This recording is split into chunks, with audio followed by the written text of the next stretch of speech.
Même des positions simplifiées recèlent parfois des possibilités d'attaque insoupçonnées.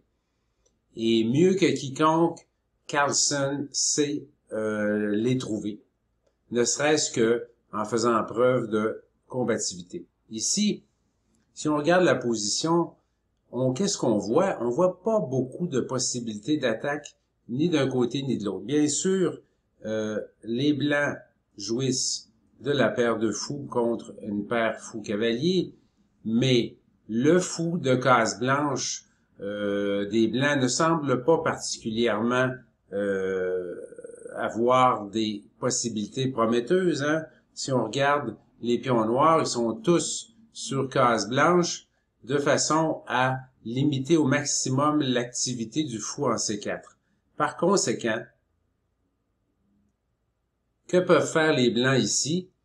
Eh bien, est-ce que on peut croire que dans 13 coups, son adversaire, le grand maître roumain Nicipeanu, va être obligé d'abandonner? Très difficile à croire, et pourtant c'est exactement ce qui va se produire malgré la formation de pions symétriques, malgré le fait que les tours de part et d'autre semblent destinés à s'échanger sur les colonnes ouvertes C et D. Alors, comment Carlsen insuffle-t-il de la vie à cette position? Il commence d'abord avec G4, avec l'intention éventuelle de déstabiliser le cavalier F6 par G4, G5. Qu'est-ce que ça fait au juste? Ben, ça peut signaler ou souligner que les cavaliers noirs n'ont pas beaucoup de cases de support au centre. Alors, puis en même temps, après G4, G5, le fou en B2 va avoir un œil sur la case F6. Là. Alors, c'est le but de G2, G4. Ce n'est pas en soi encore extrêmement dangereux, mais c'est un début, c'est le début de quelque chose. Alors, pour empêcher G4, G5, les noirs jouent H6, et là, un coup de regroupement qui est pas du tout agressif, hein, qui ne semble pas du tout agressif, mais qui prépare des choses. Alors, Carlsen revient en F1 avec son fou. Pourquoi il revient en F1? Il se rend compte que le fou en C4 n'accomplit pas de fonction utile et peut être attaqué éventuellement par les pièces noires ou par le pion en B7. Donc, place son fou en F1 à un endroit qui ne gêne pas. L'autre possibilité liée à fou F1, c'est peut-être de se placer sur la grande diagonale blanche. Cela n'arrivera pas via la case G2, mais ça va arriver d'une autre façon. Alors, fou F1, les noirs poursuivent de façon stratégiquement très saine, ils placent leur second tour sur la colonne ouverte. Carlsen fait la même chose. Il ne craint pas les échanges. En fait, ce que Carlsen ne veut pas ici, c'est que toutes les tours s'échangent. Ça aurait comme effet de appauvrir le jeu énormément. Alors, il est prêt à échanger une paire de tours, mais probablement pas les deux. Nicipeanu centralise son cavalier F6 avec cavalier en D5, et là, il a ou en tout cas, il devrait avoir des idées là de passer par la case B4 pour obtenir quelque chose avec ses cavaliers, une quelconque activité en attaquant par exemple le pion A2.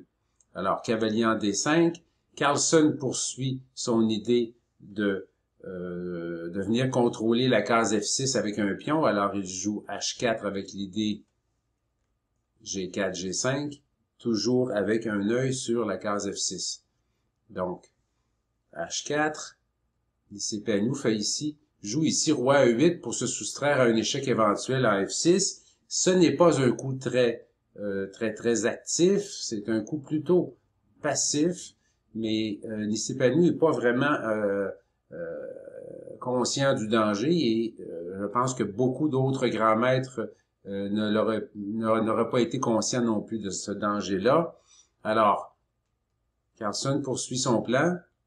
H prend G5. Ici, H prend G5 est discutable parce que ça ouvre la colonne H. Alors, ce qui se produit ici, c'est que Nicéphanu a l'impression que les tours de chaque côté appartiennent aux colonnes C et D, alors il ne saisit pas le potentiel qu'il peut y avoir sur la colonne H, là, pour une tour blanche notamment. Alors, il aurait été préférable, plutôt que de prendre en G5, de jouer plutôt H5, et ça aurait grandement limité les possibilités là d'attaque des Blancs.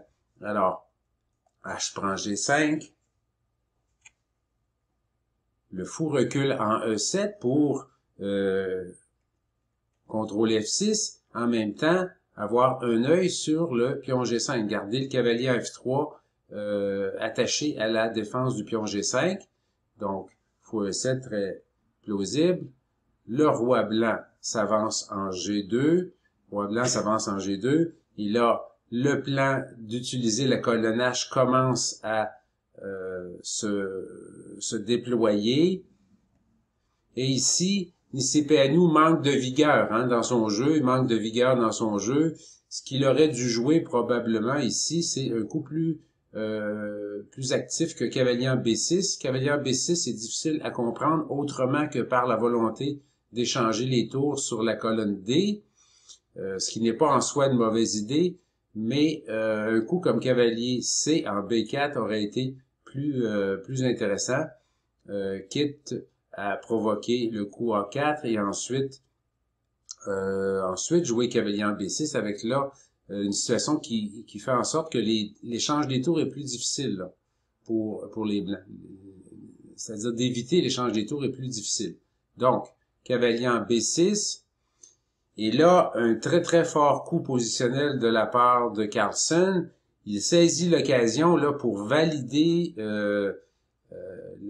sa manœuvre avec fou F1, mettant son fou en réserve. Alors, le fou revient en jeu avec un impact assez important avec fou en D3. Alors, l'idée de fou D3, c'est de placer justement le fou sur la grande diagonale blanche et de commencer à mettre l'aile dame sous pression. En même temps, avec fou D3, on évite l'échange des tours pour l'instant. Donc, ça peut permettre plus tard à une tour blanche de venir en H1 et c'est exactement ce qui va se produire. Regardez ce qui se passe. Là, les noirs jouent de façon active avec cavalier en B4, avec attaque sur A2 et D3. Le fou s'installe en E4 avec la menace fou prend B7. Les noirs croient qu'ils sont en bonne posture en prenant d'abord le pion A2. C'est ici que Carlsen échange une paire de tours. Alors, tour prend D8. Roi prend D8. On peut faire une parenthèse ici pour regarder les conséquences de tour prend D8 à la place. Alors, sur tour prend D8, la tour blanche vient occuper la colonne H avec, encore une fois, des menaces assez sérieuses. En fait, la faiblesse noire du côté de l'aile roi, c'est surtout le pion F7. Alors, si ce pion-là venait qu'à être perdu, on se rend compte que les autres pions deviendraient aussi très, très vulnérables. Donc, la menace est là. Alors, on tente de calfeutrer avec cavalier à D7, cavalier tour échec en H8, le cavalier revient en F8, et là, fou prend B7, on rétablit l'équilibre matériel, le cavalier ressort en B4, et là, fou prend, pas fou prend, mais fou en G7, et là, on découvre que les noirs sont complètement immobilisés, ils sont vraiment en sérieuse difficulté. Alors, les pièces blanches, le cavalier surtout peut manœuvrer à sa guise, il peut par exemple penser à venir en C6.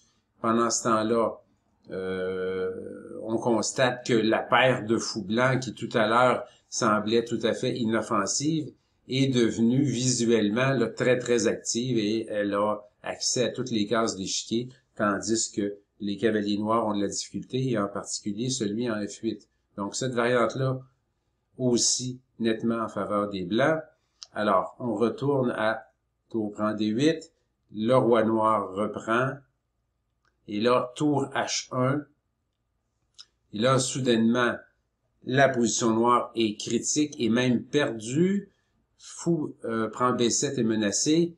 Attaque très très grave sur F7 aussi, sans compter l'échec en H8 qui peut être dérangeant. Très difficile ici de trouver une suite acceptable pour les noirs, qui doivent aussi composer avec le coup cavalier E5 très très dangereux, et c'est effectivement ce qui va se produire.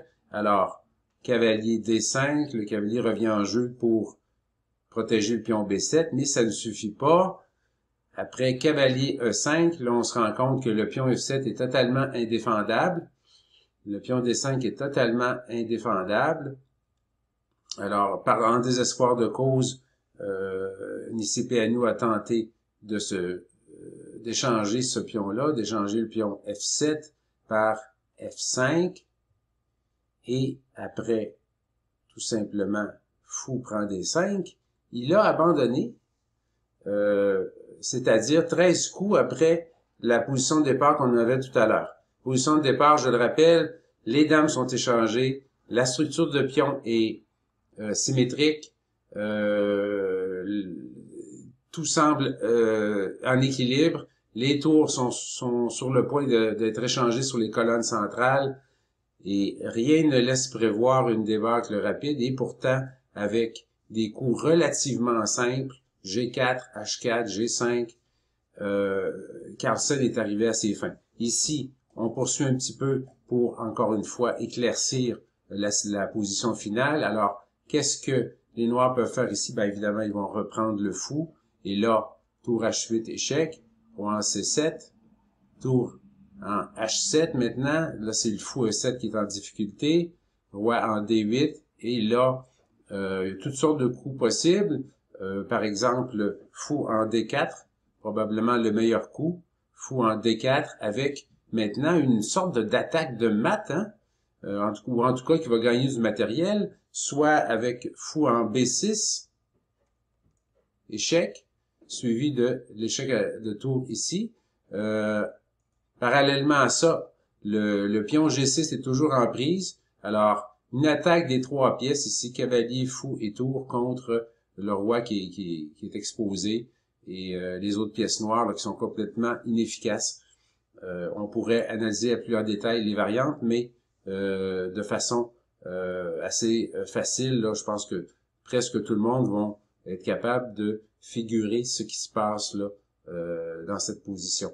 Alors, victoire extraordinaire, je pense, de Carlsen en vertu des moyens très limités dont qu'il avait au départ, c'est-à-dire une position avec un avantage parfaitement négligeable, celui d'une paire de fous dans une position qui semblait pas particulièrement favorable, mais par des coups assez simples, il a réussi à ce résultat-là tout à fait spectaculaire finalement.